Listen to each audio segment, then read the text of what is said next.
que esta comunidad celebra el culto, se reúne en torno a la palabra de Dios. Y bueno, para mí es una alegría grande, como decía Peter, que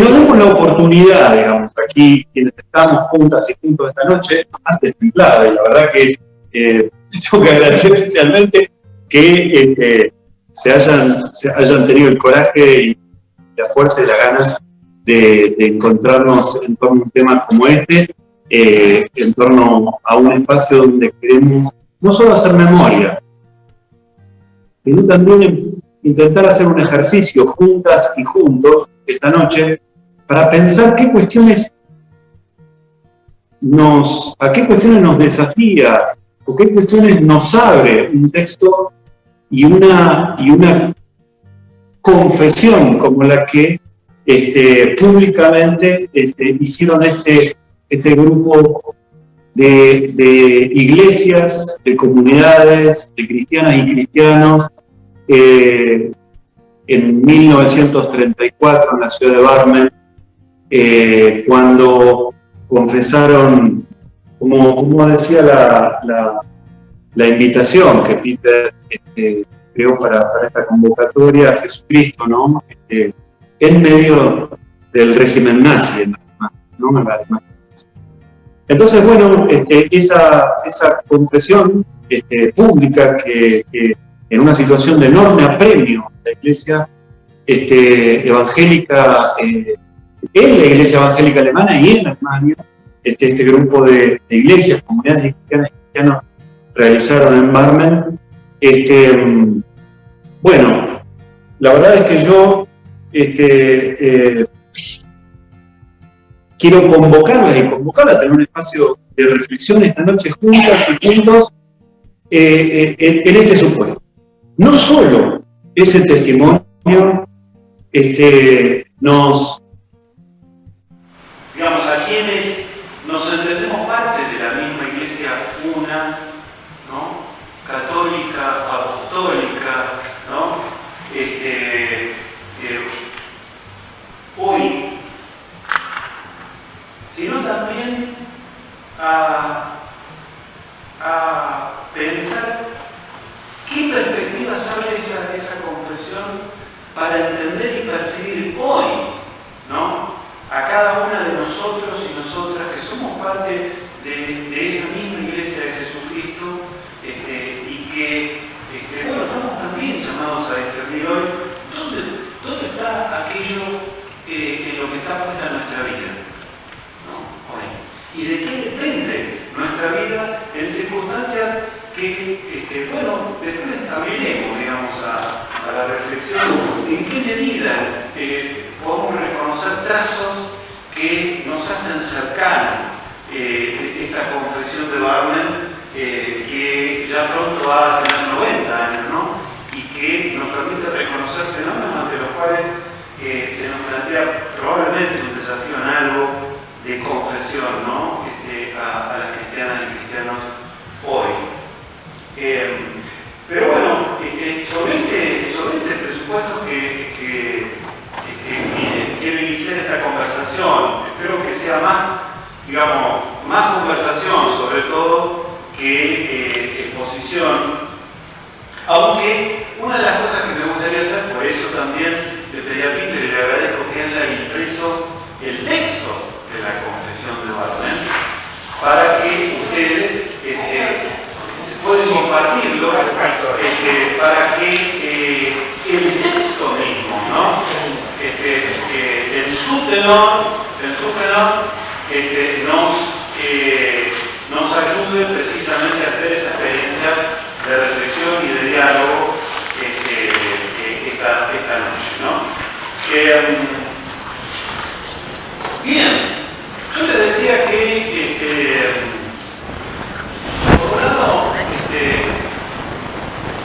digamos, una dimensión central de nuestra vida cristiana y sobre todo como seres humanos, que radica en que somos parte de un caminar que no inicia con nosotros ni va a terminar con nosotros, sino de un caminar de Dios con su humanidad y con su pueblo que viene desde épocas inmemoriales, pero que también ha atravesado, digamos, la experiencia de nuestros padres y abuelos, y abuelas y abuelos, ¿no es así? Que en su momento han vivido un presente como el que nos toca vivir ahora, ¿no? Y nos reclama precisamente una forma de poder comprender nuestro caminar ubicados en una historia en la que, digamos, no somos las cristianos librados a ubicarnos en esa historia a partir, qué sé yo, de alguna cuestión, digamos, que pueda estar ligada con nuestra intuición, con nuestros sueños, nuestro deseo, no, sino que se nos regala un fundamento para caminar de buena manera en la historia, que es la palabra que Dios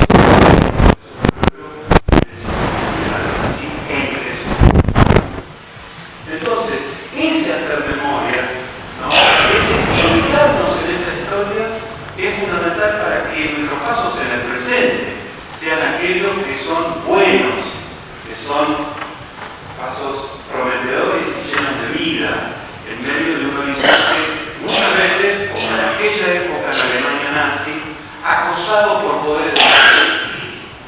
Acosado por poderes de muerte, ¿no? Entonces, esa memoria es un momento fundamental, ¿no? de la comunidad cristiana que les ha dado a nosotros como parte de la comunidad cristiana y de la comunidad de este grupo amplio de Dios que camina en la historia más allá de las confesiones, incluso más allá de la fe. Entonces digo, esa es la memoria que ahora a esta comunidad concreta, estamos en la parroquia Martínez de la Congregación Evangélica Alemana de Buenos Aires, que es parte de la Iglesia Evangélica de Río de la Plata, que como comunidad y como iglesia también tiene una historia que se inscribe de alguna manera como parte de esta historia muchas que hoy nos convoca a reflexionar. Quiero leerle en ese sentido dos testimonios que permiten una primera referencia respecto a cómo nos buscamos esta noche que estamos viendo parte de lo que acabo de mencionar. Una es una breve cita de el orden de la vida eclesial de las congregaciones del Sínodo Evangélico Alemán del Río de la Plata, ¿no? Que fue asumido, fue puesto, digamos, en vigencia, más o menos en la época precisamente en que en la Alemania nazi, la Iglesia Evangélica Alemana fue organizada precisamente bajo los parámetros del régimen que había tomado el poder, ¿no? Cosa que inmediatamente significó que los sínodos en el extranjero también asumiesen, digamos, formas de entenderse a sí mismos su misión acordes a esos presupuestos, digamos, ¿no? Con los cuales tuvo lugar esa forma de reorganización, ¿no? No solo la forma de vida de la Iglesia, sino también aquello que se confesó en el Sínodo de Barmen, iba al hueso, iba a la esencia, al núcleo fundamental a partir del cual la Iglesia permanece Iglesia de Jesucristo o deja de serlo. O deja de serlo. ¿Sí? Entonces, les decía, iba a leer este parrafito que dice: el santo servicio de nuestra Iglesia alemana evangélica es servir con la palabra de Dios y cuidar eclesialmente a todos los cristianos evangélicos de idioma alemán y sangre alemana. Deutsche Sprache und deutschen Blutes. En el interior del país y en el extranjero. Así como cada alemán en el extranjero pertenece a la comunidad del pueblo alemán, a la Deutsche Volksgemeinde,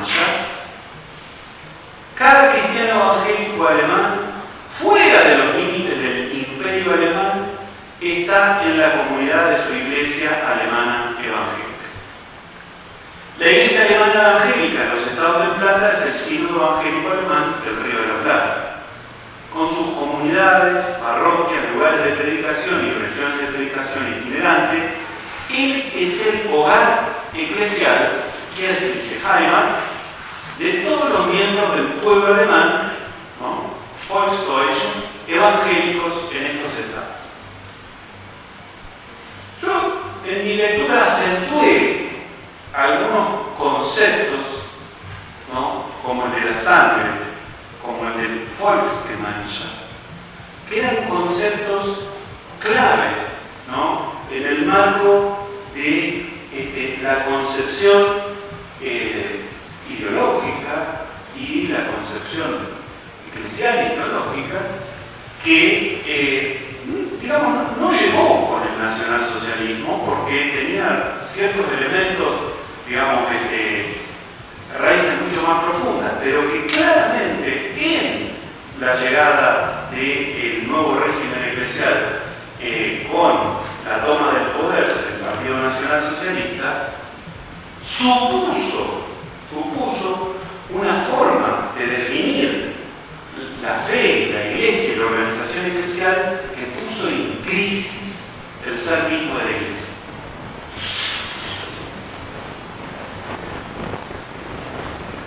Otro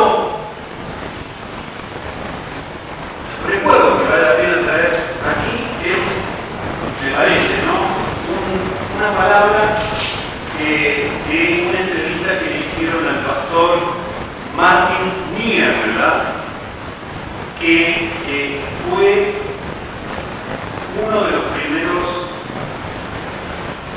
pastores que pusieron en marcha la resistencia, en el caso de Berlin-Dahlem, o de Berlin-Dahlem, y la organización primera de la Iglesia Confesante en Alemania. Él fundó lo que se llamó la Liga de Emergencia de Pastores, cuando el régimen eclesial que fue adoptado, digamos, con la subida del nacionalsocialismo al poder, impuso dentro de la iglesia el así llamado parágrafo ario, ¿no? Que implicaba la potestad de quitar de su ministerio pastoral, digamos, la palabra técnica acá sería despedir, digo, ¿no? Quitarle la potestad del ejercicio del ministerio pastoral a aquellos pastores. En esa época no había pastoras, no se ordenaban mujeres, porque gracias a Dios sí, pero entonces pastores que tuviesen hasta la cuarta generación, si se pudiese comprobar, ¿no? Alguna descendencia judía. Entonces, a partir de ahí, Niedermüller, junto con otras hermanos, hermanas, comunidades, etc., empezaron a organizar para ayudar a estos pastores, a estas familias que quedaron literalmente no solo en la calle, sino también expuestos desde el punto de vista jurídico, ¿no? También frente al Estado nazi. Entonces, Niedermüller, que fue uno de los líderes del Consejo de Hermanos de la Iglesia Confesante, que durante la época del nacionalsocialismo, precisamente por su compromiso en este sentido, fue tomado prisionero por la Gestapo y hecho prisionero personal del Führer, de Hitler, ¿no? Martin Niedermüller. Luego, terminada la guerra y liberado, digamos, el pastor Niedermüller, asumió la presidencia de la nueva iglesia evangélica en Alemania y también el rol de presidir, digamos, la instancia de la iglesia alemana que se ocupaba de acompañar a las comunidades en el extranjero, como nuestra iglesia. En ese rol, él llegó hasta Río de la Plata, visitó a la Argentina, estuvo en Entre Ríos, en un sínodo de nuestra iglesia, que se llevó a cabo en el año 50, habiendo recorrido también comunidades en Brasil, etc. Y de regreso a Natán le hicieron una entrevista en una revista que se llama Mundo Evangélico, Evangelii Rebel, donde le preguntaron acerca de su visita a la región del Río de la Plata. Y les leo brevemente esta cita, la que da su diario, digamos, lo que fue el fruto de su visita a Niembla. Sobre su visita en Brasil, Argentina y Chile, finalizada a comienzos de este mes, estaba hablando de junio de 1950. Ahora hace 72 años. Y cuyos efectos no permanecieron limitados al ámbito de lo religioso, el presidente de Iglesia, Dr. Niembla, declaró a uno de nuestros colaboradores que su esfuerzo en gran medida ha servido a la ingrata tarea de convencer a las comunidades germanoparlantes del verdadero carácter de un régimen totalitario. Se debe tener en cuenta que los órganos oficiales durante el tiempo de Hitler habían dejado intencionalmente a las comunidades en desconocimiento sobre la situación en Alemania. Bien es cierto que de ese modo las comunidades habían permanecido al margen de la lucha de la Iglesia, del Kirchenkampf. Pero al mismo tiempo se les había quitado la posibilidad de adquirir un juicio certero y de diferenciarse del nacionalsocialismo en claro rechazo cristiano. Él quería haber abierto una primera brecha en esa actitud.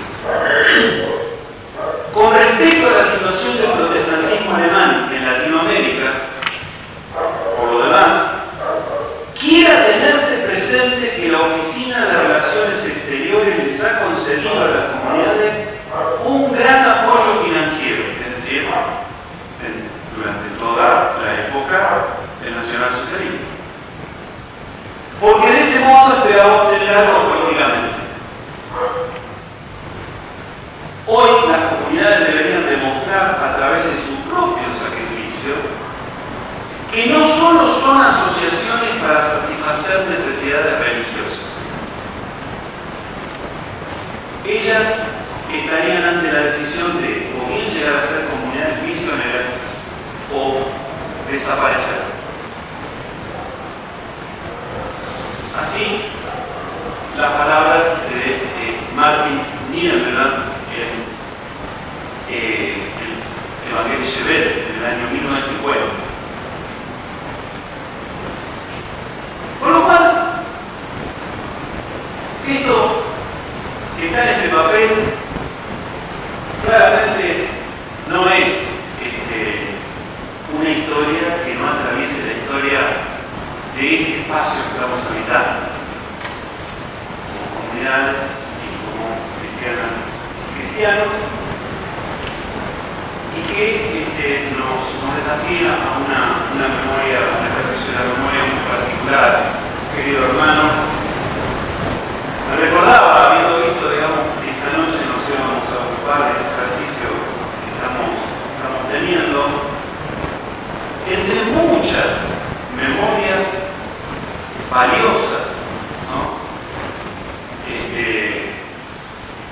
Diría de la Iglesia de Jesucristo en esa época, ¿no?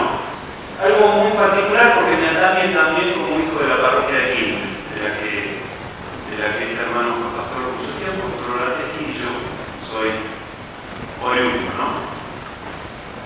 Él me trajo a la memoria la historia del pastor von der Trenck en Quilmes, quien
volvían, digamos, a Alemania. Y cuando von der Trenck regresa, es interrogado por la Gestapo. ¿No es así? ¿Por qué había sido denunciado? Probablemente por alguien de la propia comisión directiva. Esto, Arturo lo asevera, por haber trabajado en el archivo de la iglesia en Berlín y en las propias testimonios que recogió cuando él llegó a la parroquia en el año 79, donde en algunas familias todavía estaba fresca la memoria de von der Trenck. Von der Trenck, luego de haber sido interrogado por la Gestapo y rechazando asumir como alternativa ir voluntariamente al servicio militar y desdecirse de algunos de los gestos por los cuales lo habían denunciado, fue enviado al frente en Francia, donde en el año 44 murió.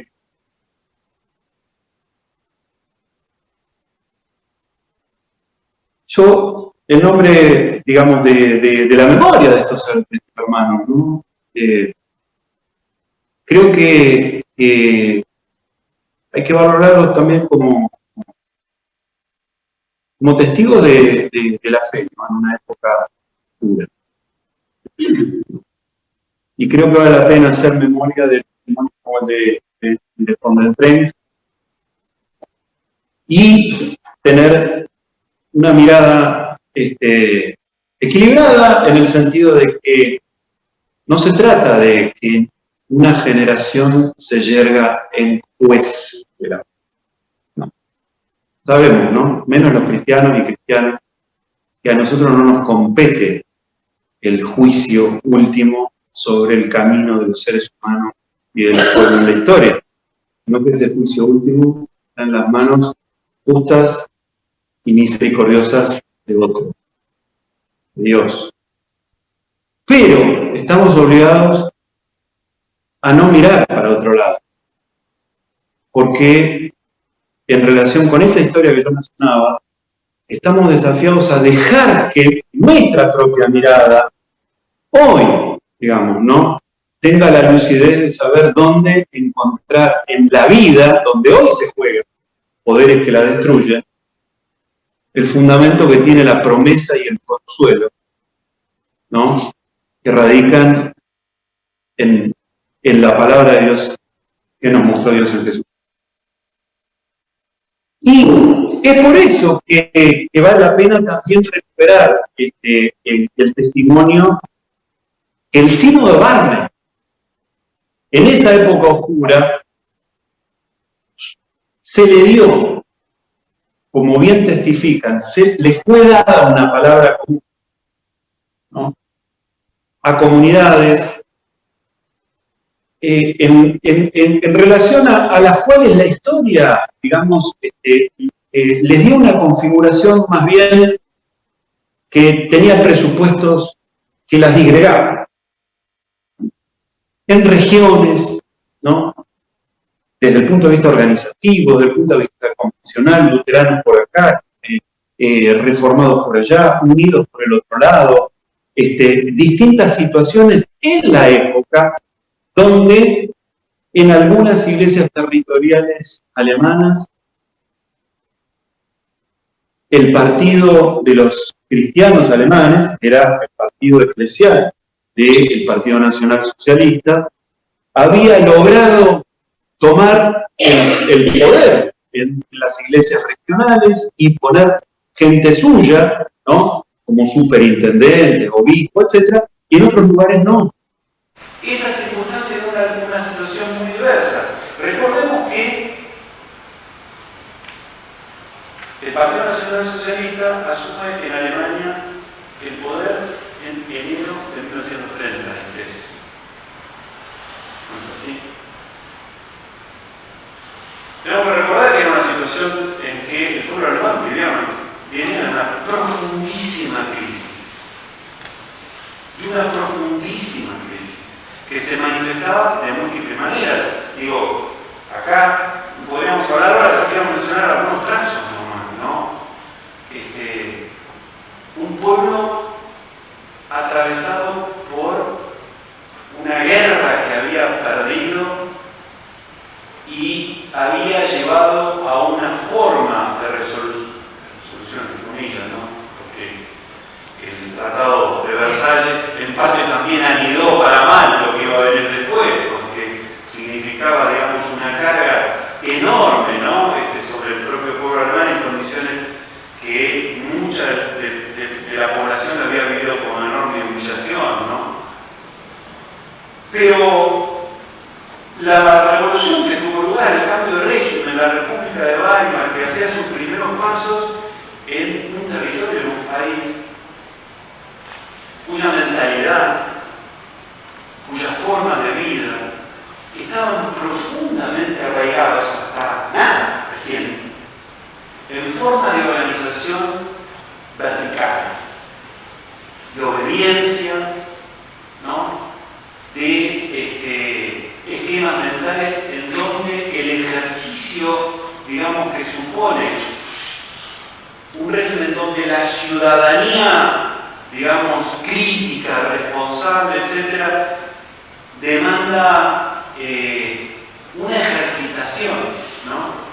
A la cual estaban como un chico que lo tiran al agua helada, ¿no? De golpe, el pueblo alemán, sujeto además a una enorme crisis económica, ¿no? Entonces, la República de Weimar,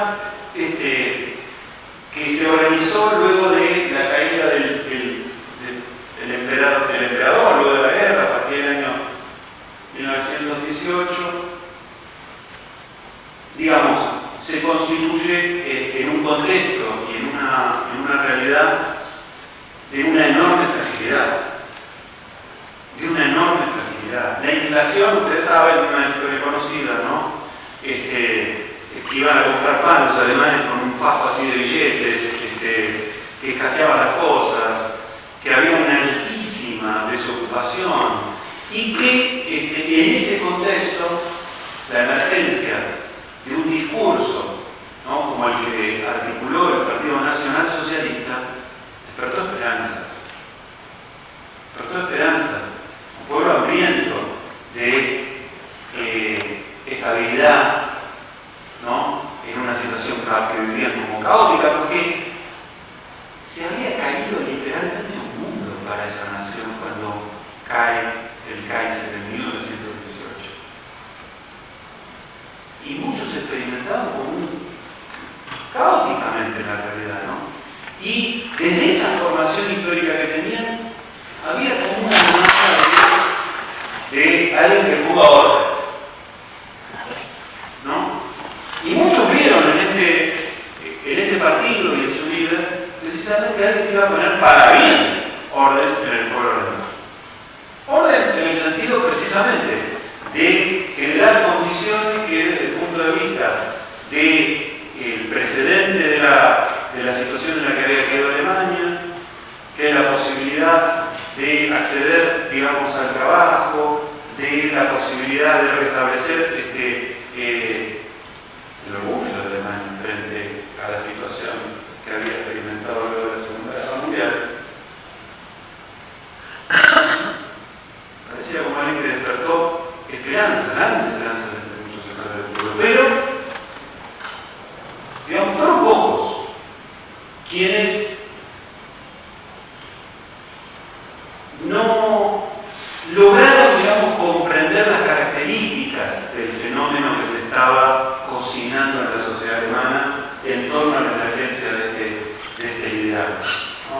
Fueron pocas las voces fuera y dentro de la Iglesia que lograron, digamos, diagnosticar el carácter radicalmente problemático, digamos, que había en esa concepción totalitaria de la organización social. Que por un lado enlazaba con valores tradicionales, pero por otro lado avanzaba sobre dimensiones de la vida colectiva de la vida personal, con una violencia que no reconocía límites.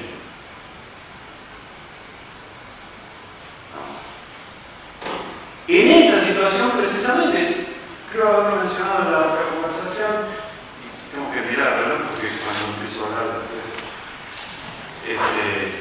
en esa situación yo mencionaba, cuando hablamos un poco de la obra de Baumgartner,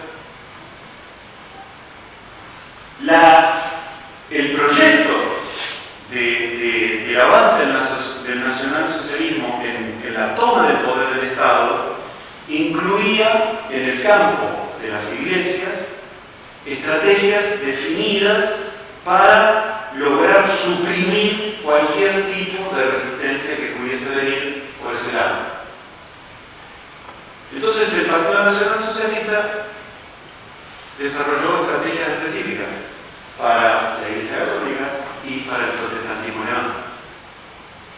En el caso de la Iglesia Católica, la vía que consiguió y realmente fue muy efectiva y logró fue la de celebrar un concordato con el Vaticano, a través del cual el Estado alemán se comprometía, digamos, a respetar el hecho de que la Iglesia Católica, en este caso, pudiese ejercer, digamos, la educación religiosa libre, ¿no? En el ámbito de lo estrictamente eclesial, llamémosle, a condición de autoimponerse un silencio absoluto en cuestiones que tengan que ver con la vida pública y política. ¿No es así?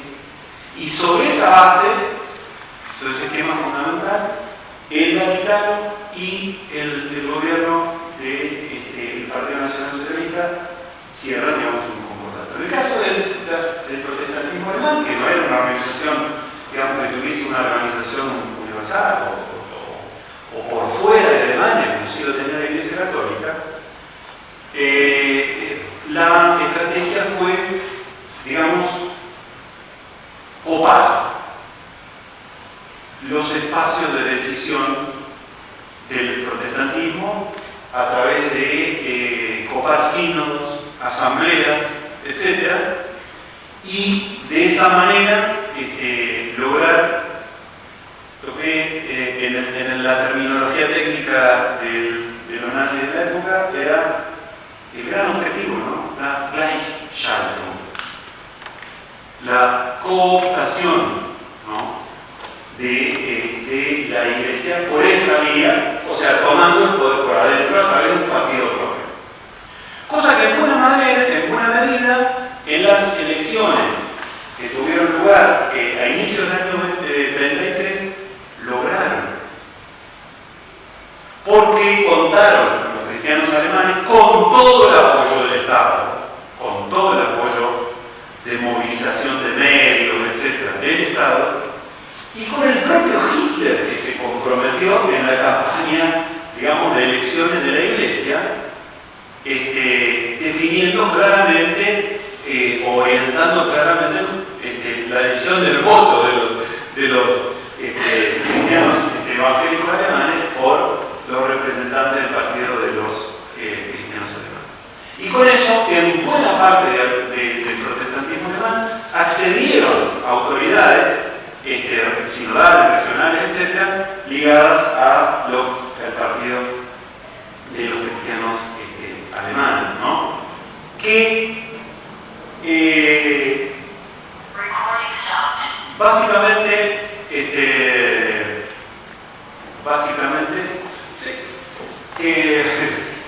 lo que organizaba de alguna manera su proyecto de poder dentro de la Iglesia era darle a la Iglesia un carácter exclusivamente alemán. Ser una Iglesia, digamos, como deja insinuar el texto de la base, digamos, de la nueva organización del Sínodo Evangélico Alemán de La Plata, ¿no?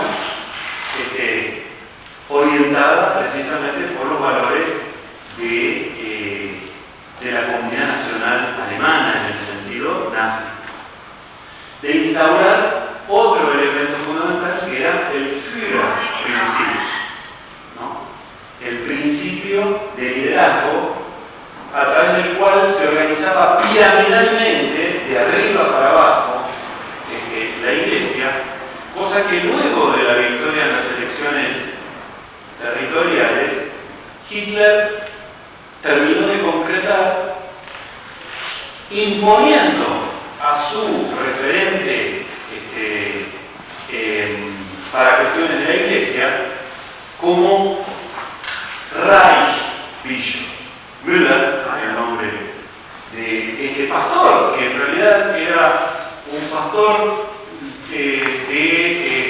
digamos, militar, que hacía el censo para los militares, hacía la tarea pastoral, digamos, entre los militares. Bueno, fue instituido, digamos, primero era el referente, digamos, personal para las cuestiones de la Iglesia evangélica de Hitler, y pasó a ser obispo de la Iglesia imperial. ¿No es así? Con lo cual, empezó este proceso que yo les adelanté de reorganización interna sobre una base de socavamiento de la base confesional, de la base del mensaje de la Iglesia y de la ruptura de la comunión eclesial. A partir de la introducción de estos elementos, ¿no? Del elemento normativo de la nacionalidad alemana, del principio del Führer, ¿no? Y de la introducción de las leyes del Estado alemán con fuerza como leyes de la Iglesia. Yo les había mencionado que el parágrafo ario se había aplicado y de esta manera también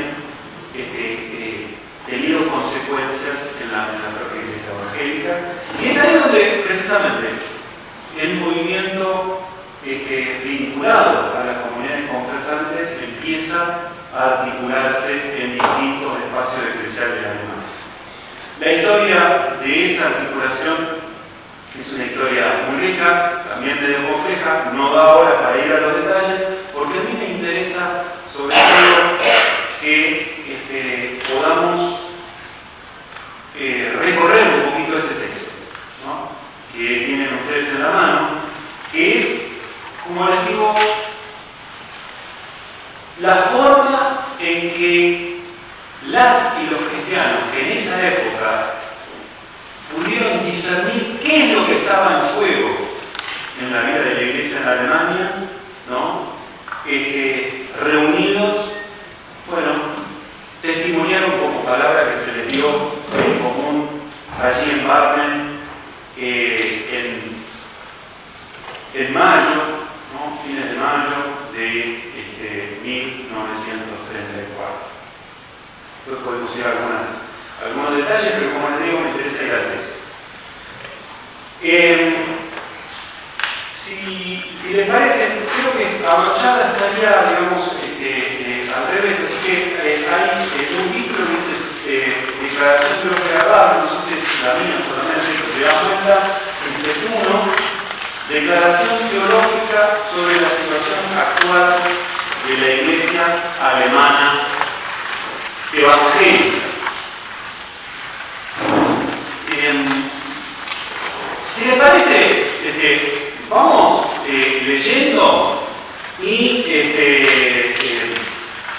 quizás lo invitaría a que nos vayamos deteniendo cada parrafito, pero digo, no sé si uno de ustedes quiere leer con voz fuerte, tiene ganas de leer con voz fuerte los primeros párrafos. A ver, todos escuchan. Yo leo. Fantástico. La declaración, ¿verdad? Sí, según las palabras. Según las palabras en que comienza su constitución del 11 de julio de 1933, la Iglesia Alemana Evangélica es una federación de iglesias confesantes que surgieron de la Reforma y que disfrutan de los mismos derechos. La base teológica de la unificación de estas iglesias se define en el artículo 1 y el artículo 2 de la Constitución de la Iglesia Evangélica Alemana, que fue reconocida por el Gobierno Nacional el 14 de julio de 1933. Artículo 1. fundamento inviolable de la Iglesia alemana evangélica es el Evangelio de Jesucristo atestado para nosotros en las Sagradas Escrituras y explicado nuevamente en las confesiones de la Reforma. Todos los poderes que la Iglesia necesita para su misión están definidos y limitados allí. Artículo 2. La Iglesia alemana evangélica está dividida en iglesias miembros, Landeskirchen. Nosotros, los representantes de la Iglesia luterana, la Iglesia reformada y la Iglesia unida de sínodos independientes, asambleas de iglesias y organizaciones parroquiales, unidos en el sínodo confesante de la Iglesia alemana evangélica, declaramos que tomamos nuestra ahí hay un error, sí, que tomamos nuestra nuestra base en común. Juntos, posición sobre la base de la Iglesia alemana evangélica como una federación de iglesias evangélicas confesantes. Estamos unidos por la confesión del único Señor de la Iglesia una, santa, universal y apostólica. Hasta allí, muchísimas gracias. Así empieza lo que sería el preámbulo de la confesión de Barna, ¿no es así? Lo que está diciendo básicamente el preámbulo hasta aquí es que la nueva configuración constitutiva, digamos, que tuvo la Iglesia alemana evangélica en el año 33, tiene como fundamento inviolable el Evangelio de Jesucristo, testimoniado para nosotros en las Sagradas Escrituras y explicado nuevamente en las confesiones de la Reforma. Y luego dice en el artículo 2 que la Iglesia evangélica está unida en iglesias miembros que son iglesias confesionales, que tienen una base confesional. ¿Qué quiere decir esto confesional? Que hay precisamente en relación a esa confesión a Jesucristo aquello que la define como iglesia, ¿no? Y que hace que esa definición, ¿no?, sustantiva, fundamental, sea la base de pertenecer y en la que se sustenta la organización legítima de la Iglesia alemana evangélica. ¿No es así? Esto, dice, fue, digamos, definido como base fundamental para esa organización y fue además reconocido por el Estado de esa manera, ¿no? Entonces, ese carácter confesante y ese censo de su confesión definen el ser y el hecho de que esa iglesia tenga realidad como tal, ¿no? Ahora, ¿quién quiere seguir el párrafo siguiente?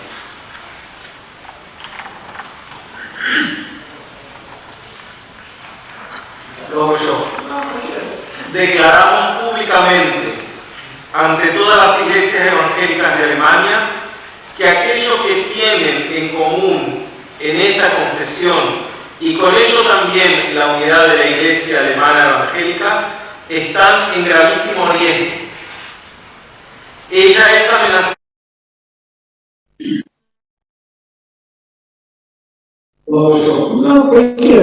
Declaramos públicamente ante todas las iglesias alemanas que aquello que tienen en común en esa confesión y con ello también la unidad de la Iglesia alemana evangélica están en gravísimo riesgo.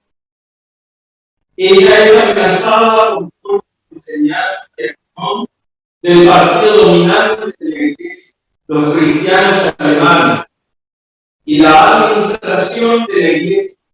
Estos tienen a su cargo, los cuales, durante el primer año de existencia de la Iglesia alemana, se han hecho cada vez más notorios. La amenaza consiste en que el presupuesto teológico en el que está unida la Iglesia alemana evangélica ha sido continua y sistemáticamente distorsionado e invalidado por presupuestos ajenos, por parte de los líderes museos de los cristianos alemanes, como también por parte del régimen de gobierno eclesiástico. Según todas las confesiones que se pasó con su puesta en vigor, la Iglesia deja de ser la Iglesia. Por lo tanto, con su puesta en vigor, también la Iglesia alemana evangélica, en tanto federación de iglesias protestantes, deviene interiormente posible. Entonces, acá hay una descripción concreta de la situación dada con un régimen, con una, dice, ¿no? Con formas de enseñanza y acción del partido dominante en la Iglesia, ¿no? Que están precisamente distorsionando e invalidando los presupuestos en que descansa la iglesia de Jesucristo y también la Iglesia alemana evangélica como iglesia, como liga de iglesias, confederación de iglesias confesantes, ¿no? Por introducir con violencia otros presupuestos, ¿no? Que generan otra forma de enseñanza y otras prácticas dentro de la iglesia, ¿sí? Entonces, esto lo que dice es que hace interiormente imposible, más allá de que haya una oficina, que haya, digamos, ciertas formas exteriores que se sostengan, interiormente imposible, ¿no? A la Iglesia alemana evangélica como federación de iglesias confesantes, es decir, en relación a ese presupuesto teológico que le da existencia, ¿no? Que es la confesión del señorío de Jesús. ¿Quién sigue? Por favor. Como miembros de iglesias cristianas reformadas y unidas, podemos y debemos hablar unánimemente sobre este punto hoy. Precisamente porque queremos ser permanecer fieles a nuestras diversas confesiones. No podemos guardar silencio, ya que creemos que se nos ha dado un mensaje para proclamar en un momento de difícil tentación común. Encomendamos a Dios lo que esto puede significar para las relaciones entre las iglesias confesantes. Hasta allí, es decir, acá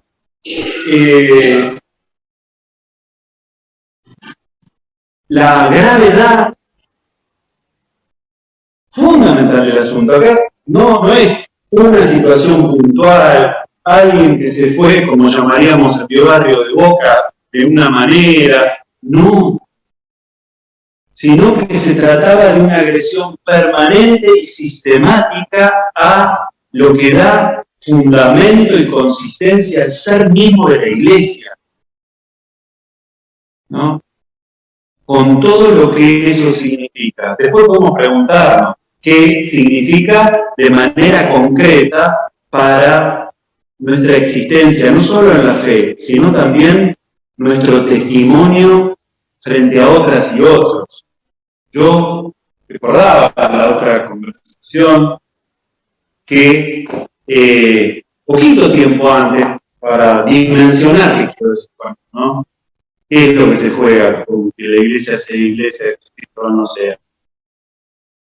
Que el pastor Dietrich Bonhoeffer, pocos meses antes, se les había solicitado brindar una opinión que permita orientar a la dirección de su iglesia en la situación que estaban experimentando las ciudadanas y ciudadanos judíos en ese momento, ¿no? De persecución, de hostigamiento, y como saben después se escaló, ¿no? Como esa situación se escaló en los años sucesivo, ¿no? Estamos hablando del año 33, ¿no? En donde von Heffer planteó, digamos, un famoso posicionamiento sobre la Iglesia ante la cuestión judía. Y él planteó que la Iglesia tiene tres alternativas fundamentales frente a una situación en la cual las ciudadanas y ciudadanos judíos, en la situación del Estado alemán, el nuevo Estado alemán nacional socialista, estaban experimentando, ¿no? Porque la situación estaba dada precisamente porque había un sector de la ciudadanía a las que se les había desnudado literalmente de la investidura de derecho, del derecho que todo ciudadano y toda ciudadana tiene por serlo. Y, digamos, desvestidos de ese derecho, eran objeto de ese hostigamiento y de la violación permanente de sus derechos, y lo que terminó precisamente lo que fue el genocidio, ¿sí? Que un Estado precisamente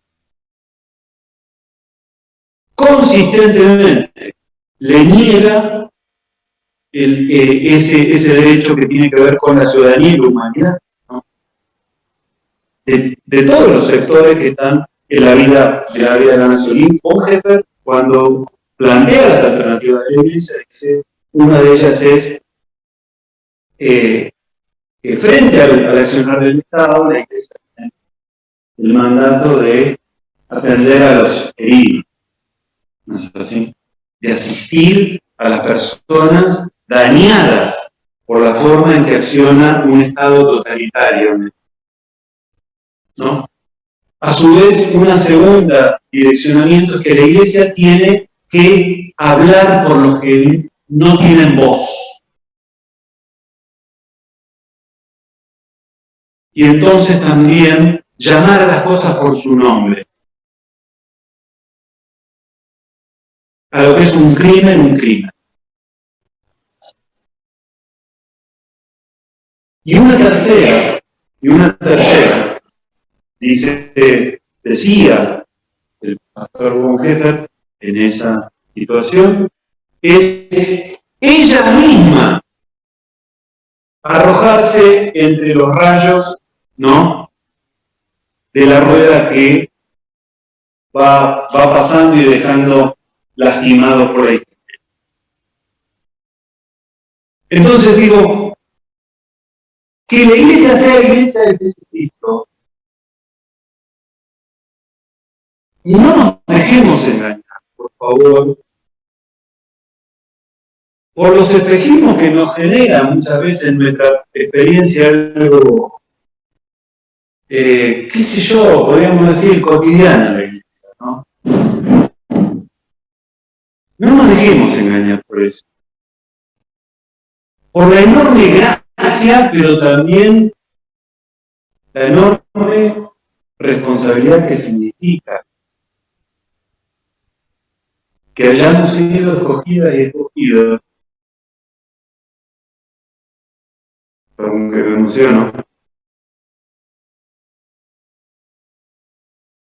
para llevar el nombre santo de Jesucristo en nuestros labios.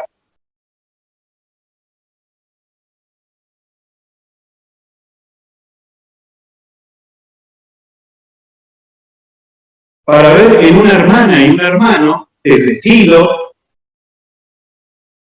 a ese Jesucristo.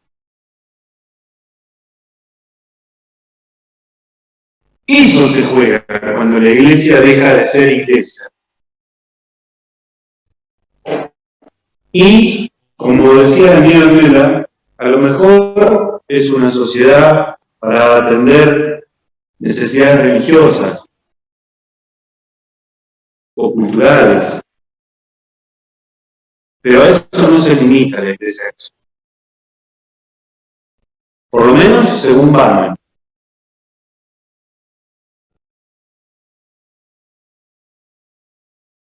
En vista de los errores de los cristianos alemanes y del presente régimen de gobierno eclesiástico que están devastando a la Iglesia y por lo tanto también están quebrando la unidad de la Iglesia alemana evangélica, confesamos las siguientes verdades evangélicas.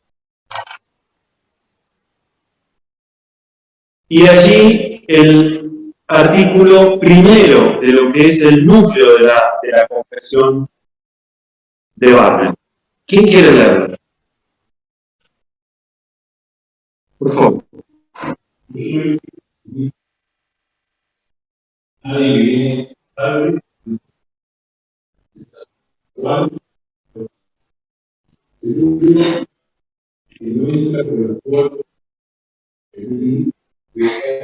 No se ve escuchado, es ladrón. Yo soy la puerta que por mí entre casa. Sí, Jesucristo, así como es testimonio de las Escrituras, es la palabra, una de Dios a la que tenemos que confiar, obedecer en la vida, en la muerte. Rechazamos la falsa doctrina de que la Iglesia podría y tendría que conocer fuente de su proclamación aparte junto a esa, solo la palabra de Dios. Otros eventos y poderes, escrituras, tarea con la revelación de Dios. Así es. Como verán, las 6 afirmaciones fundamentales de la confesión de la tradición teológica, todas tienen la misma organización, ¿no? Un texto bíblico que define la sustancia de lo que se confiesa. Una afirmación clara, precisa, en relación a ese texto bíblico. Y un rechazo concreto, ¿no? Concreto, absolutamente concreto para la situación histórica que atravesaba la Iglesia en ese momento. Acá, con estas palabras del Evangelio de Juan, en donde el propio Jesucristo precisamente, digamos así,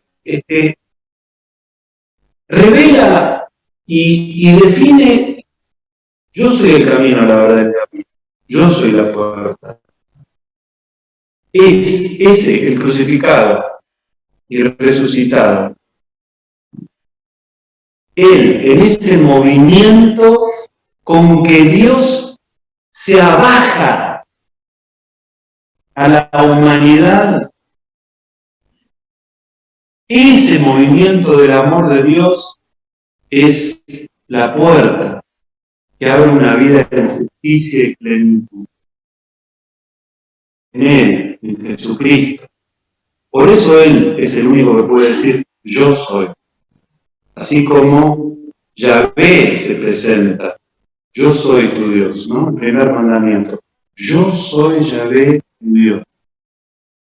Porque este yo soy de Juan, claramente en Jesús, asume el centro de la confesión cristiana, que ese yo soy de Yahvé, de casa de esclavitud. Ese mismo, en ese ser humano, en el movimiento de la condescendencia, de esa forma de buscar a la oveja perdida en su pueblo, a las ovejas trituradas de su pueblo, ¿no? En Jesús dice: yo soy. Pero fíjense ustedes que acá el discernimiento que plantea precisamente esta tesis es que en esa situación histórica la gran tentación de la Iglesia es escuchar y encontrar la fuente de su predicación y de su fidelidad en otra potencia histórica que dice yo soy el cambio. Y apunta para sí. Y que demanda fidelidad absoluta. ¿No es así? Entonces, en esa situación, la comunidad en Barmen dice, Jesucristo, así como nos es testimoniado en las Sagradas Escrituras, no en cualquier otro, perdónenme, el conurbanismo, sanatero, en las Sagradas Escrituras. Es la palabra una de Dios. Y resonando aquí la respuesta a la primera pregunta con que inicia el catecismo de Heidelberg, según lo recuerdan, ¿dónde está, no? Esa es la primera pregunta del catecismo de Heidelberg. Resuena la respuesta aquí, ¿no? Que es en esa una palabra de Dios en Jesucristo donde la que debemos confiar y obedecer en la vida y en la muerte. Y el rechazo, ¿no? Rechazamos la falsa doctrina de que la Iglesia podría y tendría que reconocer como fuente de su proclamación aparte, ¿no? Porque precisamente los cristianos alemanes decían, y teólogos muy importantes que acompañaban ese movimiento, que en realidad Dios se revela en Jesucristo, pero se revela en la historia a través de su ley. En Jesucristo, en su gracia, en la historia, en su ley, pero que la ley en este caso del Estado alemán, ¿no? Obliga al cristiano y a la cristiana en su contra, ¿no? Porque precisamente es, digamos, ese tipo de discurso veía en el Estado, en su investidura, en su líder, a vos misma, Dios quería, digamos, obligar la conciencia de los cristianos con una subordinación absoluta, con una fidelidad absoluta a esas otras fuentes, eventos, poderes, figuras y verdades como revelación de Dios. Y acá Barmen tiene una clara palabra, una clara distinción y un claro rechazo a esa tentación. ¿No es así? Entre lo que otro enorme teólogo de la época, Paul Tillich, ayudó a discernir en este tipo de situaciones históricas, en donde la distinción entre lo divino encarnado en el ser humano Jesucristo, que dice yo soy el camino, ¿no? Pasa precisamente porque ese que dice yo soy el camino es el que da la vida, ¿no? Y no un poder que siendo terrenal y finito reclama para sí, digamos, la potestad absoluta como lo hacía el nacionalsocialismo en la figura de su líder. Y Tillich ayudaba a comprender eso como una manifestación de lo demoníaco en la historia. De aquellos poderes que con ese tipo de lógica lo que traen es violencia y destrucción en la vida de las comunidades. Tesis 2. ¿Quién quiere leer? Jesús nos ha sido hecho por Dios sabiduría, santificación y redención. 1 Corintios 1. Así como Jesucristo es la obligación de Dios el perdón de todos los pecados. De la misma manera y con la misma seriedad, Él es también el enérgico reclamo de Dios sobre toda nuestra vida. Por medio de Él experimentamos una liberación de las impías ataduras de este mundo para un servicio libre y agradecido a su Creador. Sí. Rechazamos la falsa doctrina de que hay ámbitos de nuestra vida en los cuales no pertenecemos a Jesucristo, sino a otros señores, ámbitos en los cuales no necesitamos de la justificación y santificación por medio de Él.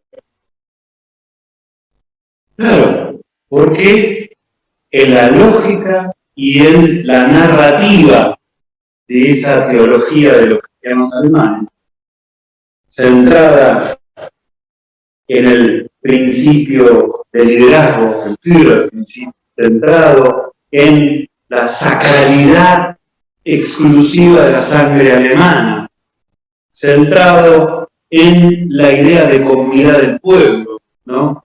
En precisamente la idea de una subordinación absoluta de toda la vida en todos los hombres respecto de ese régimen, tanto en la esfera objetiva como en la subjetiva. Acá lo que plantea Barthes es que ese tipo de postura y ciertas, digamos, otras opciones teológicas con las que buscaba lidiar la Iglesia romana, plantea decir, bueno, yo mientras interiormente mi fe está Cristo, hay otros sectores en mi vida donde, digamos así, tengo que obedecer absolutamente a otros señores, a otras lógicas, a otras leyes, a otras formas, ¿no? Donde la vida con Jesucristo es una vida interior.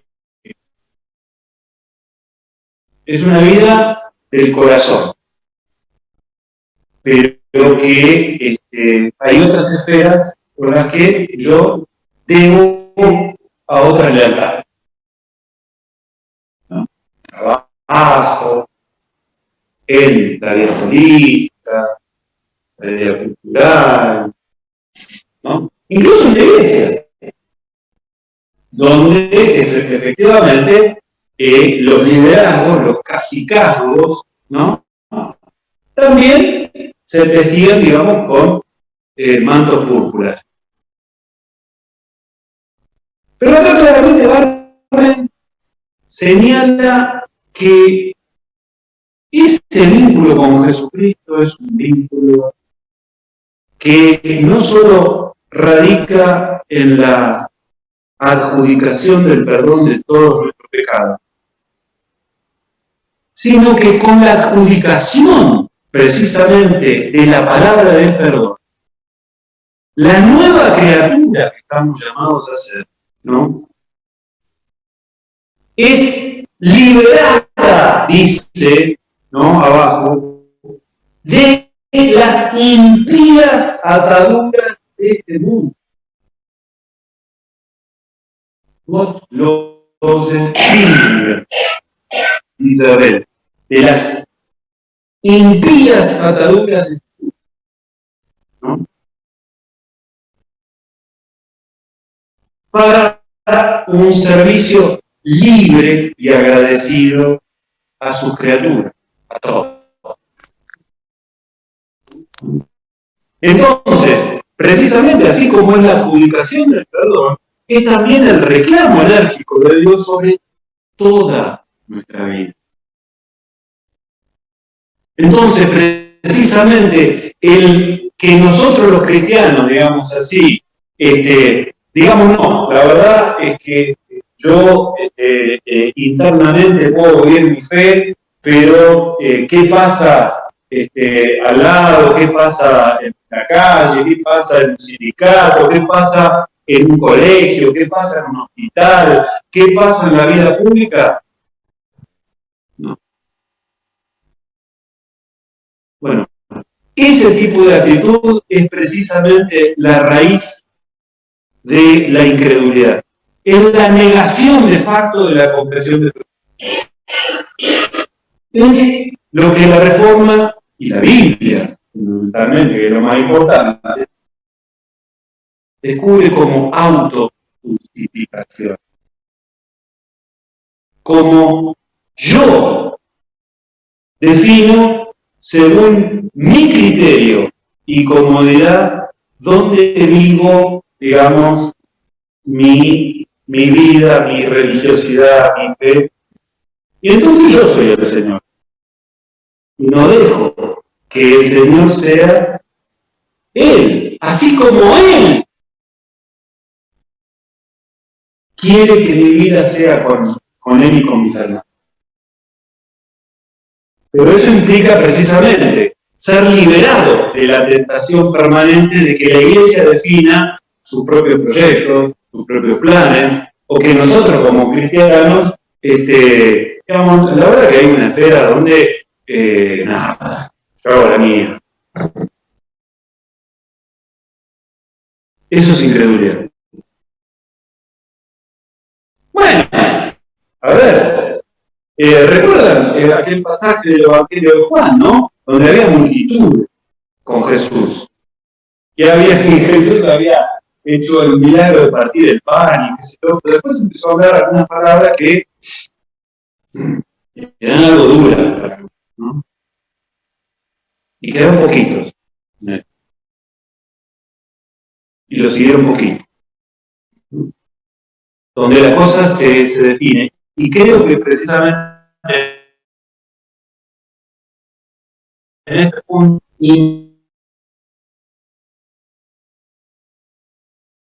invita a pensar que me libera precisamente de esas ataduras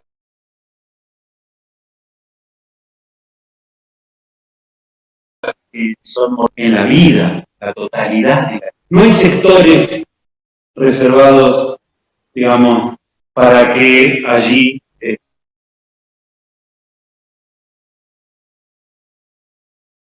en todo caso se plantea el desafío del discernimiento y ver cómo, digamos, en el ámbito del Estado, en el ámbito público, en el ámbito de una escuela, de un hospital, de lo que sea, se vive en fidelidad a Jesucristo, una vida como ciudadana y ciudadano, como maestra,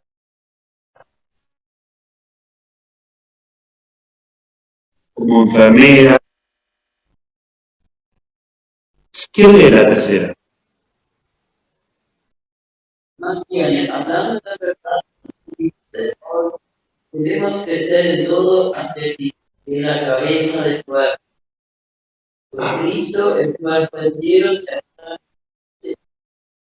diga bien mediante la unión de todas las partes.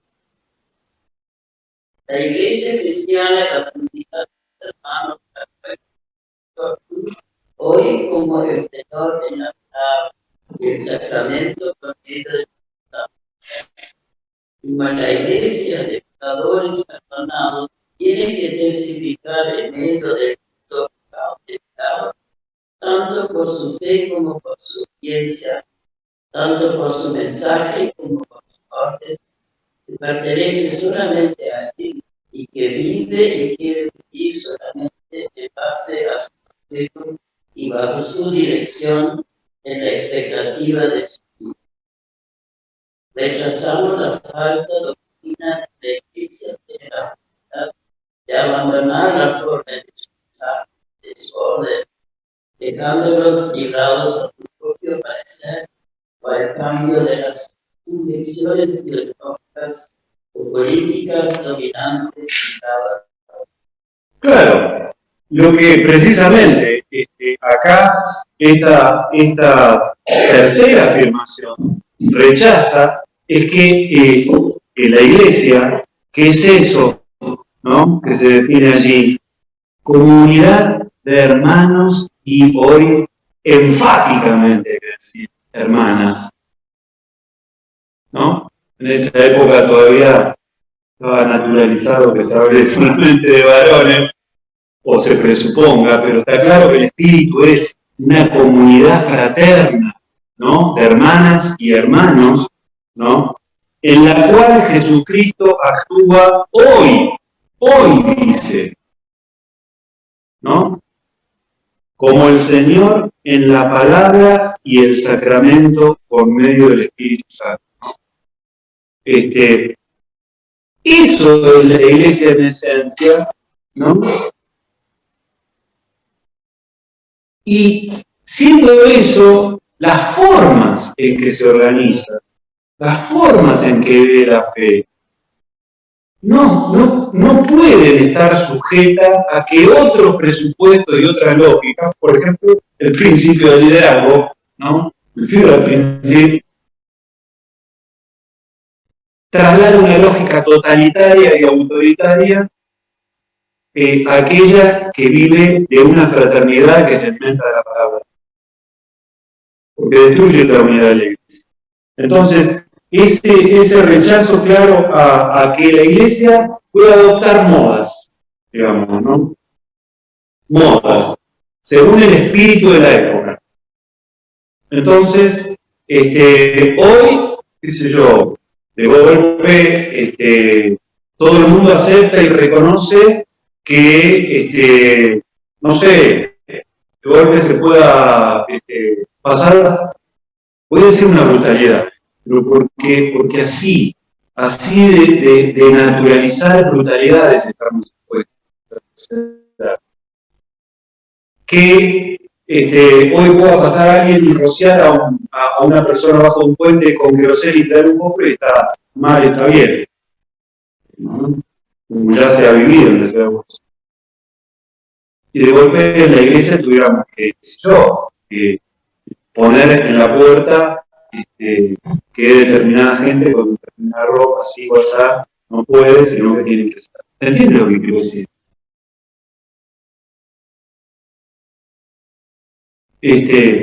Entonces digo, acá hay una invitación a que la iglesia vuelva a reconocer de qué vive. ¿Y qué es lo que la hace iglesia? Cuarta. Ustedes saben, preparamos el gobierno con tiranía a sus súbditos. Los grandes hacen sus vidas, pero entre ustedes no debe ser. Al contrario, el que entre ustedes es grande debe hacer a los demás. Los diferentes ministerios de la Iglesia no fundamentan el dominio sobre los otros, sino el ejercicio del servicio que ha sido confiado y ordenado a toda la comunidad. Rechazamos la frase de que la Iglesia, aparte de este servicio, puede y se le permite darse a sí misma o dejar que se le den poderes especiales, investidos de poder para gobernar. Bueno, digo, acá, viendo el horario, voy a decir que se profundiza la misma línea. Vamos a la quinta, que de alguna manera también plantea la relación entre Iglesia y Estado, ahí sí me gustaría tener un poquito más. ¿Quién quiere leer? Cualquiera. Reverencia a Dios en al emperador. Las escrituras nos dicen que el Estado, por función divina, en el mundo aún no redimido, en que también la Iglesia existe, tiene la tarea, por medio de la amenaza y del ejercicio de la fuerza, según la medida de juicio y la dignidad humana, de proveer justicia y paz. La Iglesia reconoce en gratitud y reverencia a Dios el beneficio de esta, su disposición. Ella recuerda el reino de Dios, el mandato y la justicia de Dios, consecuentemente la responsabilidad tanto de los gobernantes como de los gobernados. Confía y obedece a la fuerza de la palabra, por la cual Dios sostiene todas las cosas. Rechazamos la falsa doctrina de que el Estado, por encima y más allá de su función especial, puede puede y debe constituirse en el órgano único y total de la vida humana, cumpliendo así la vocación de la Iglesia. Rechazamos la falsa doctrina de que la Iglesia, por encima y más allá de su condición especial, puede y debe apropiarse de las características y tareas de la del Estado, convirtiéndose así en un órgano.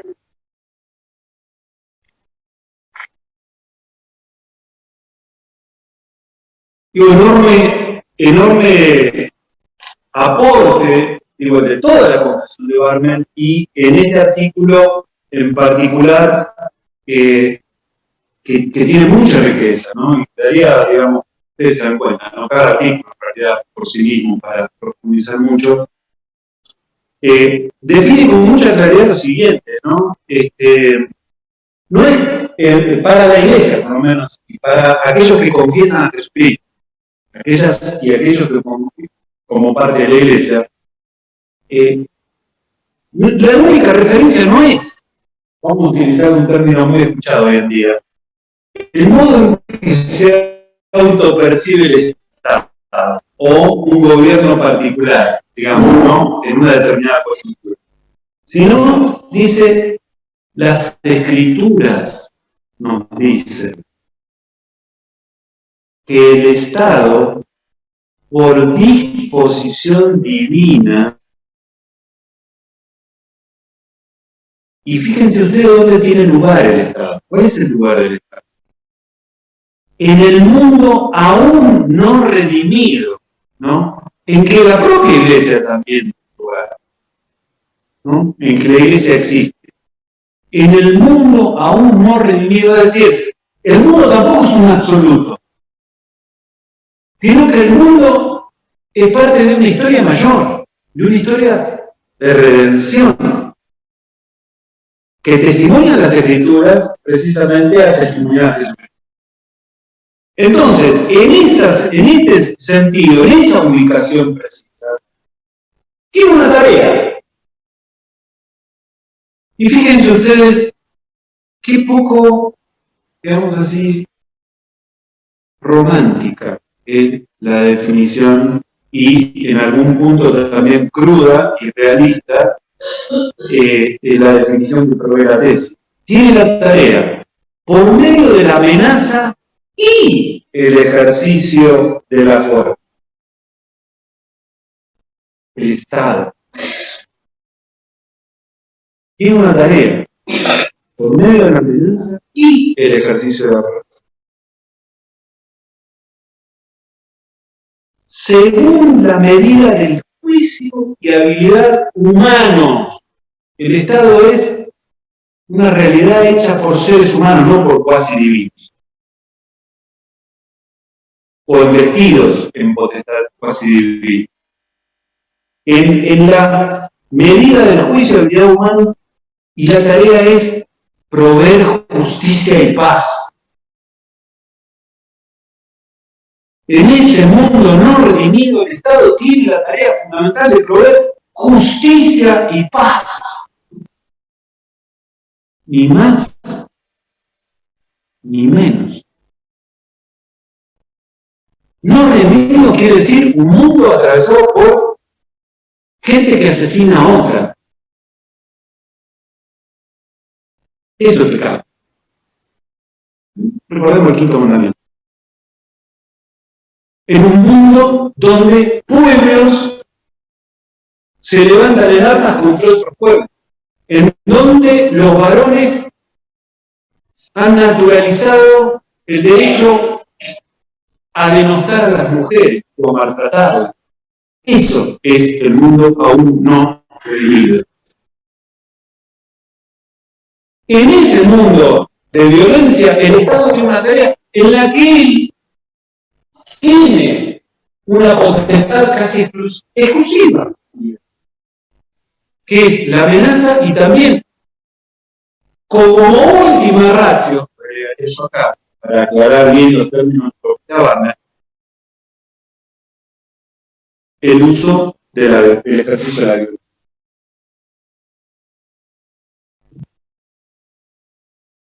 Ahora, la tarea es proveer justicia y paz.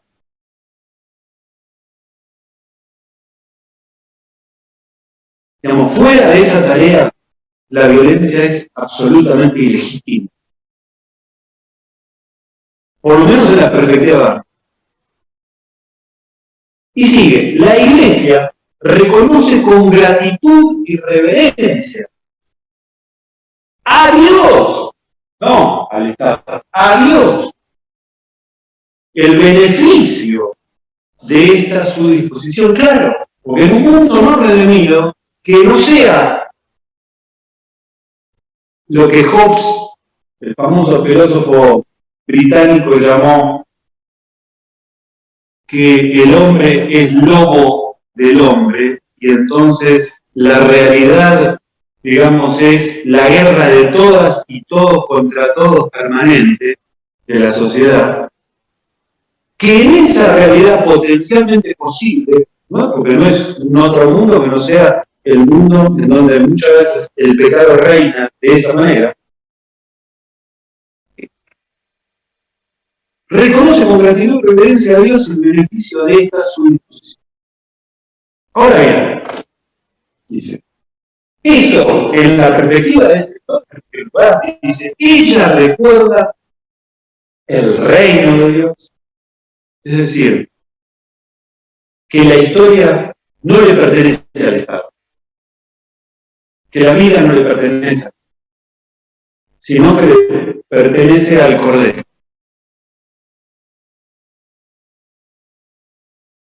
Por eso el reino de Dios. Y no es el reino de un poder tiránico, no. Es el reino de la misericordia que se abaja hasta la cruz. Y pone el cuerpo para redimir los cuerpos.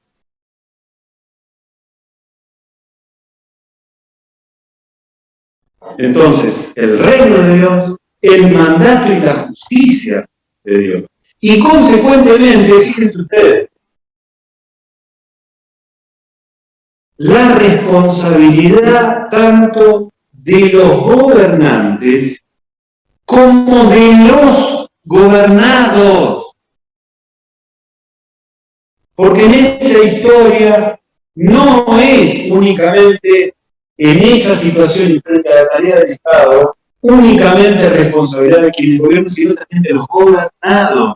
Que la historia no se desmadre porque el Estado deje de ser Estado y pretenda ser Iglesia, y entonces pretenda tener una palabra última sobre la historia y sobre la vida de los seres humanos. O que la propia Iglesia se haga una especie de instrumento del Estado, ¿no? Y únicamente haga la veña, legitime y sirva a los poderes y a los fines de quienes están encaramados en el poder en cada momento, lo cual tantas veces ha sido la historia. Fáctica.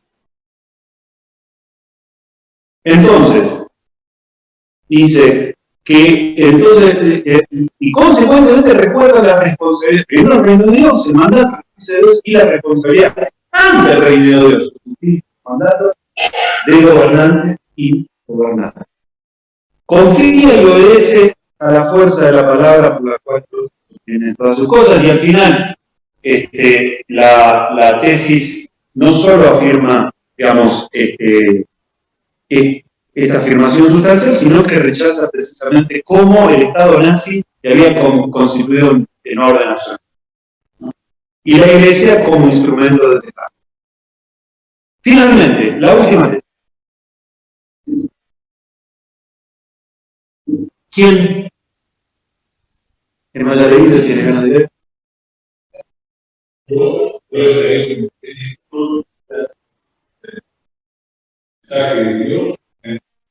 No está en la cadena. La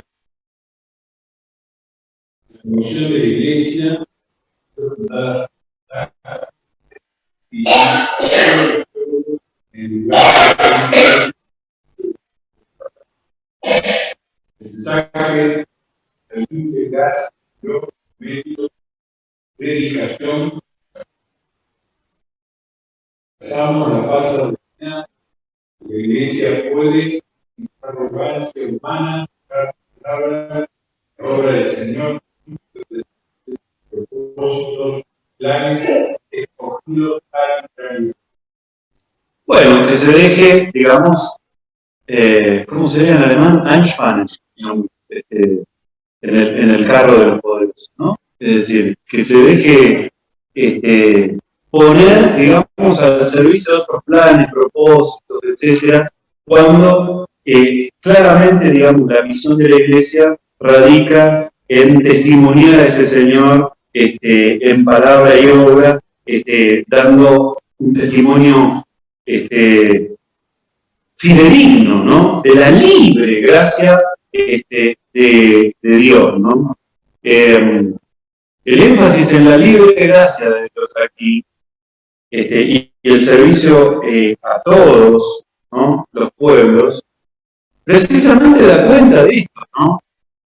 De que Dios en su libertad no se deja, y la Iglesia que da testimonio de ese Dios, no se deja instrumentalizar, digamos, para aquellos propósitos que definen la ley de los hombres, sino que la gracia de Dios es libre para mostrarse condescendiente a todos los pueblos.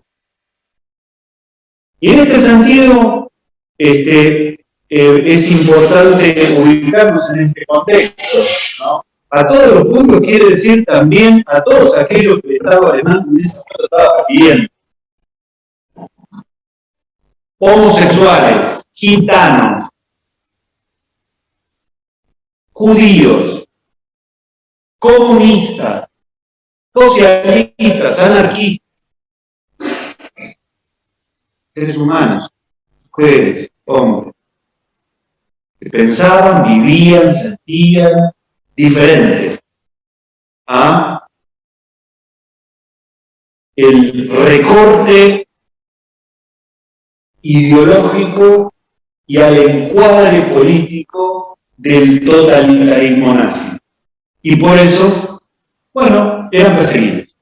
A eso dice también, no solo, a eso también la Iglesia tiene, digamos, el mandato de testimoniarle la libre gracia de Dios, que no se muestra donde quiere vivir. Se muestra donde quiso Dios.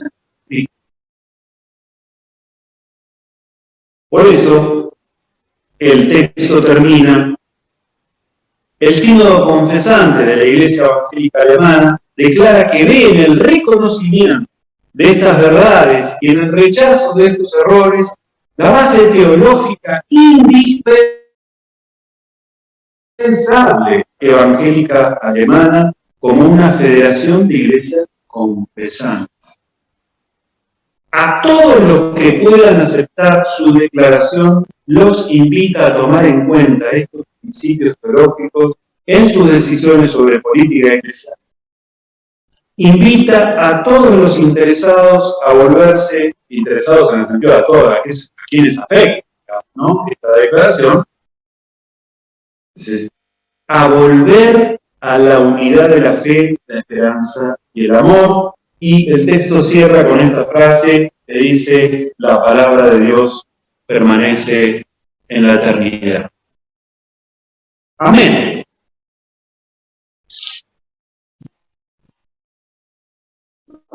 Ya estamos excedidísimos del tiempo. Todos llegamos acá cansados, cansadas, y con frío. Acá el pastor agarró el micrófono y estuvo hablando largo, pero no, digo, mi afán era que una vez nos confrontemos con este.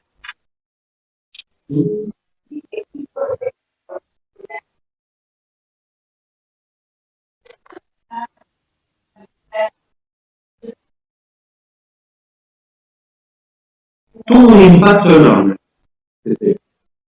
Tuvo un impacto enorme. Cual no quiere decir que toda la iglesia alemana, lo cual no quiere decir que toda la iglesia alemana de la época acompañó esta declaración de Wagner. Tuvo un impacto enorme en el sentido de a un montón de gente y comunidades desorientada completamente, darles una referencia clara de por dónde pasan los criterios para discernir en el momento qué significa ser iglesia de cristianos, aún en esas circunstancias extremas. Y en ese sentido tuvo un impacto enorme, tanto dentro de Alemania como fuera de Alemania.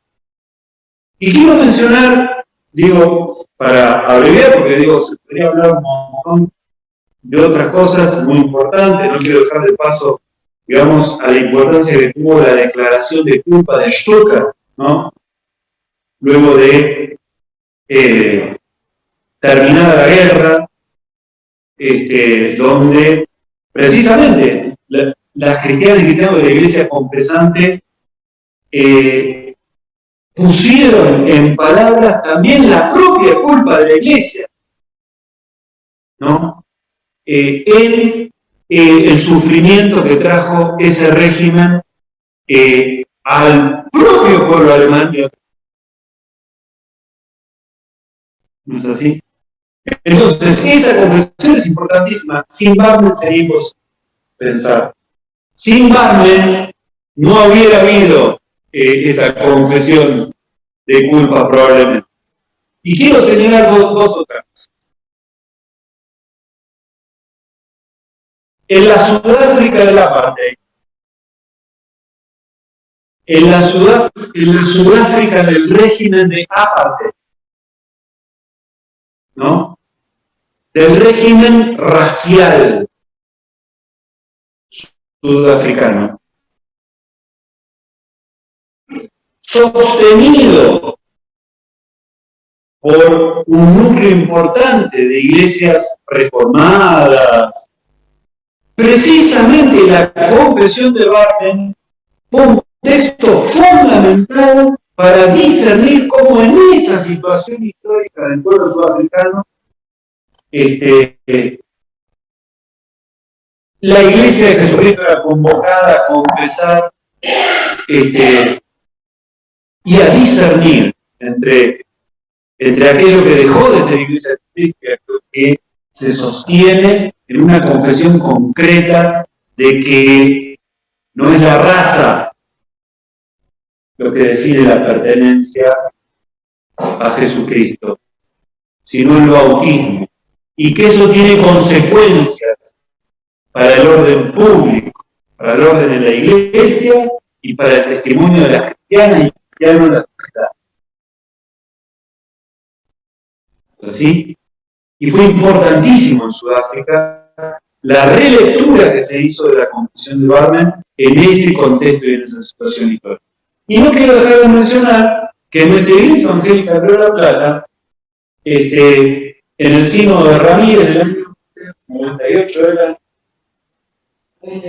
98, la Confesión de Barmen pasó a ser incorporada en la base confesional de nuestra iglesia. Es decir, la base confesional es esto, donde se sostiene la fe y la vida de la iglesia, las Sagradas Escrituras del Antiguo y Nuevo Testamento, las confesiones de la fe de la iglesia antigua, de la Reforma y, a partir de Ramírez, la Declaración Teológica de Barmen.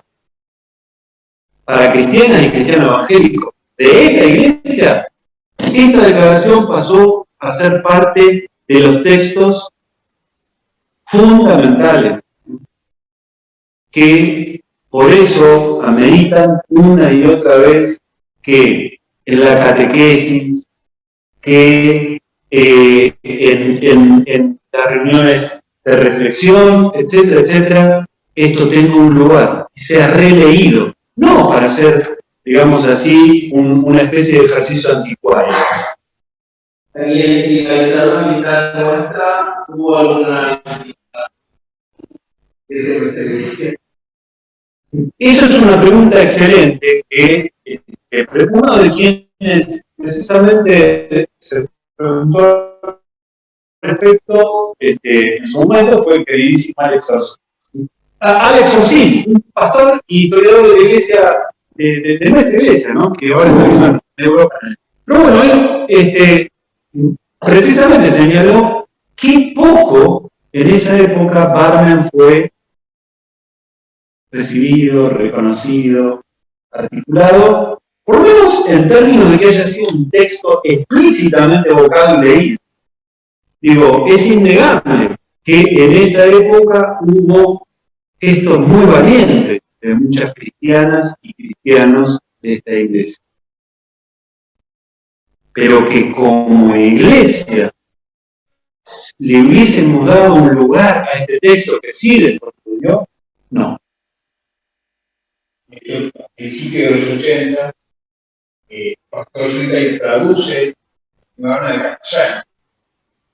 Hasta ahí circulaba, pero... Lo cual es uno de los gestos que hay que recuperar para el memoria. Está buenísimo que lo traigan Peter porque precisamente es una primera iniciativa para que este texto, la medida que permanezca en alemán, permanece inaccesible a muchas personas de nuestra iglesia. ¿No es así? Entonces, efectivamente, ahora que dio lugar a una apropiación, porque en esa época, digamos, precisamente, no faltaron testimonios muy valientes y muy importantes, pero este texto a posteriori empezó a ser significativo, en los 90, diría yo, digamos, ¿no? A través de algunos maestros y maestras nuestras, empezó a ser valorado y leído. ¿Cómo pasó el asunto antes? La verdad, ahí me faltan conocimientos. No sabría decir exactamente qué recepción tuvo una iglesia católica. Iglesia católica alemana. Claro, claro. Y de hecho en la propia Iglesia Católica Alemana hubo también manifestaciones muy valientes de obispos, de comunidades, etcétera, que también fueron perseguidos. Pero la verdad, ¿qué recepción tuvo esa declaración en la Iglesia Católica Alemana en la época? Sinceramente desconozco. Pero es una buena pregunta para investigar un poquito.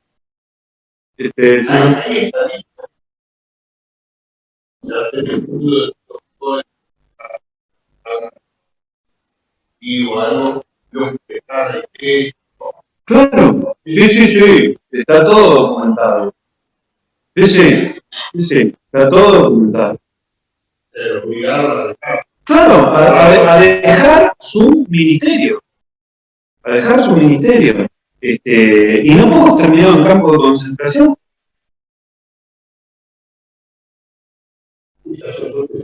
Sacerdotes también, claro. Y también la pregunta de Gaby sobre todo eso, y fue fuerte por la desorientación, pero también, digamos, vivió las aguas y fragmentó, digamos, la iglesia, para decirlo de alguna manera. La iglesia confesante tuvo después su propia cultura, su propia facultad de teología, su propia o fue siempre un grupo de personas en la No, en parte, ¿no? En parte, porque se organizaron, digamos, consejos de hermanos a nivel regional y a nivel de toda la iglesia. Esto es, digamos, un poquito la complejidad de la situación histórica específica del protestantismo alemán, porque no quiero avanzar mucho en esto, pero un solo dato. Hubo iglesias territoriales cuya organización, digamos, pudo imponer en esas iglesias territoriales las leyes y el cambio de autoridades y principio organizativo, y entonces las conocía como iglesias intactas. Baviera fue una de ellas, ¿no? Con el obispo Meiser, Württemberg fue otra de ellas, con Teófilo Wurm, ¿no? Y no sé si Hannover, ahí así, la iglesia de la Unión Prusiana, por ejemplo, ¿no? Esa se conocía como una zerstörte Landeskirche, es decir, como una iglesia destruida, precisamente, destruida porque fue cooptada en sus órganos dirigenciales por los cristianos alemanes, y las comunidades confesantes vivían una cuasi clandestinidad, digamos. Tenían una organización específica y, de hecho, digamos, una de las primeras medidas fundamentales, yo tengo acá, traje, ¿cómo llegó? Digo, yo estudié en Erlangen, uno de los centros teológicos históricos más fuertes de los cristianos alemanes en Alemania. De hecho, Erlangen, yo estudié doctorado en Erlangen, y no, lo que voy es que este librito que tengo en la mano, me llegó, digamos, una obra que tiene la iglesia allí, se llama Martin Luther, y me obsequiaron un ejemplar de la edición primera de la publicación de el Sínodo Confesante de Barmen de 1934. En este librito se publican todos los portretos y el Schließungen, ¿no? O sea, las ponencias y las decisiones que tomó el sínodo, y la verdad que me da una enorme alegría tenerlo aquí. Efectivamente, aparecen las decisiones que tomaron. Y una de las primeras decisiones refiere a la formación de los pastores históricos y en la organización de seminarios eclesiales y de seminarios de vicarios que obviamente no eran organizados por la iglesia oficial, digamos, del obispo del rey, y no eran clandestinos. Ahí sabemos que Heffer, por ejemplo, fue uno de los directores de uno de estos seminarios clandestinos, ¿no? De formación de vicarios. Entonces, pero, gente, siendo ya 9 menos 1 minuto, simplemente quiero dejar una última reflexión. Insisto, esto, como ejercicio de la memoria, es genial, pero la memoria, si no se articula de manera viva en el presente, no sirve para nada. Entonces, creo que un desafío personal y comunitario fundamental en este momento, pienso yo, es volver y dejarnos desafiar con la mayor profundidad a reconocer qué significa hoy en medio de nuestras vidas, con todos los discursos que nos reclaman y buscan colonizar nuestras mentes y nuestros corazones, y constituirse como cuasi ídolos, reclamando el lugar de aquel que dice: yo soy tu Dios, no tendrás dioses delante de mí. Entonces, esta confesión nos demanda un discernimiento actual de qué vivimos o no vivimos, de qué vivimos realmente, en la medida en que delante del rostro de este Dios, el juicio de este Dios, estamos llamados